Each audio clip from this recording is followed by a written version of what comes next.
哎，别看他常年一副冰块脸，他呀，很讨女孩子欢心的。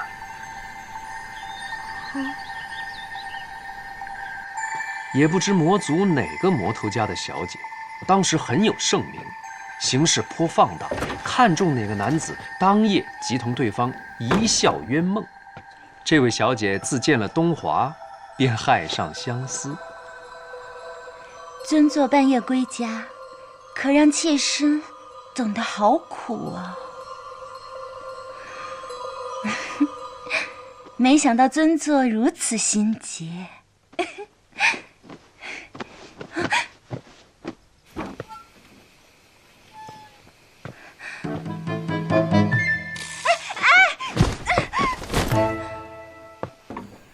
丢出去了啊！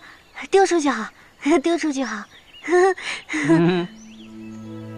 那位魔族小姐仍然不死心，扎扎实实被丢出去好几回。这件事儿啊，慢慢传开了，许多魔族女子便觉得，虽然注定要被东华丢出去，但听说他都是温文尔雅的把女孩子从床上抱起来，轻轻抱到门口，再温柔的给丢出去。既然这样，能在他怀里躺上一时片刻，也是一件非常快意的享受。能够被帝君抱在怀里，那该是什么样的感受啊？从此以后啊，更多魔族小姐前仆后继，他们总有办法解开东华帝君设下的结界。东华就懒得再设结界了，在每夜入睡前，把美女从他房里丢出去，当做一种修行。就这么过了几年，有一天，帝君，你就收下我做徒弟，让我跟在你身边吧。哎呀，帝君！哎呀，所以啊，后来父神到碧海苍陵延邀东华的时候，东华二话不说就跟着父神走了。这就是后世东华帝君选择神族摒弃魔族的传说的真相。可惜啊，神族的女子相比魔族虽然较为规矩，但东华为了清闲，还是不得不避入了太成宫。那东华帝君他既不喜欢女孩子，又不喜欢男孩子，那他喜欢什么呀？好问题。我揣测他喜欢的是那种毛茸茸，然后油亮亮的。他喜欢猴子？毛茸茸油亮亮的不一定是猴子吧？我是看他前后3头坐骑都是圆毛，所以揣测他更重于圆毛一些。那我也是圆毛的。你觉得他会喜欢我吗？随口问问，随口一问。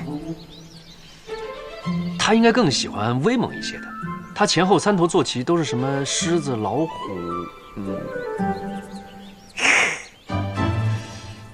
我威不威猛啊？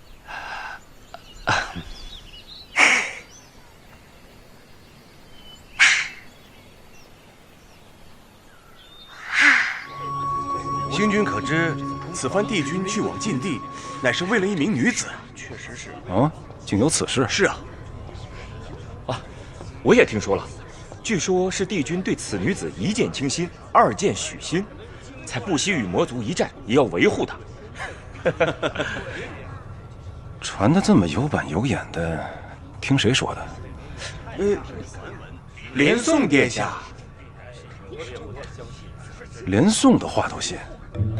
信啊，信啊，怎么能不信？当然信了。说得好，是个女子，说出来我都不信呢。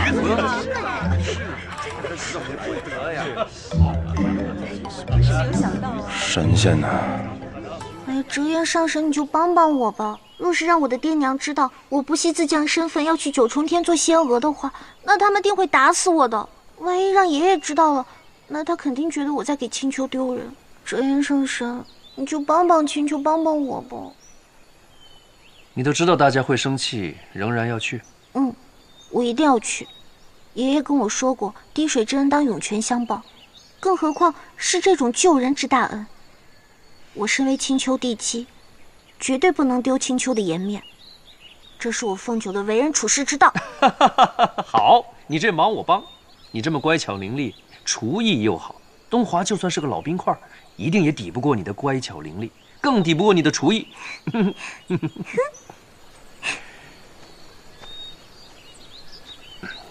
你就放心的去吧，我跟你小叔啊，做你的后盾。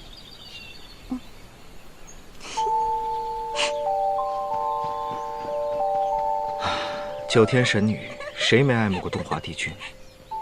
帝君人冷心冷，你说小九此去是福是祸？是福是祸，是祸躲不过，你我就无需如此操心了。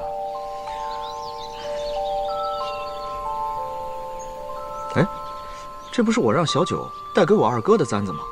怎么会在你这儿？嘿，我做的发簪几乎都被你给收了。你要那么多，你又不带，你有什么用啊？这个老凤凰！哎，你要向帝君报恩？九重天相传帝君英雄救美的事竟然是真的。此次可是救命之恩呢，我们青丘一定是有恩必报的。所以，要不我作为一个仙娥，在帝君身边伺候他如何？这怎么行？那太荒唐了。那我也想不出别的办法来了呀。那不然司命，你说说，我该如何帮到帝君？或者说，他有什么需要我去做的？以帝君老人家的身份，也确实不需要谁再为他做什么了。这不就得了？可你是青丘未来的女君，这么做有失身份。这有何难？我只要不让人发现我是谁就好了嘛。哎呀，你就帮我扮作小仙娥混进太晨宫吧。再说折颜上神他都答应我了，你看，我额间的凤羽花都被他隐去了。我怎么觉着你是早就安排妥当，就等着诓我入局了呢？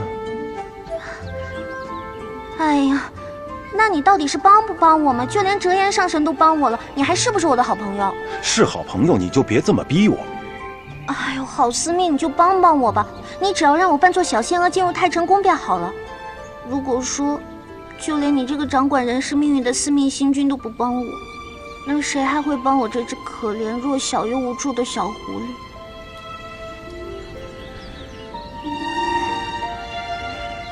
此事非同小可，你让我再想想。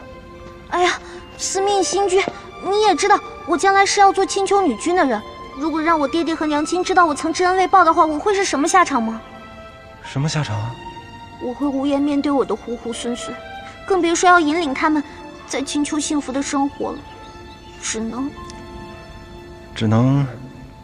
能被逐出青丘，四处漂泊。司命星君，你忍心看到我这个样子吗？青丘最小最可爱的地基，变成前无古神的小苦狐。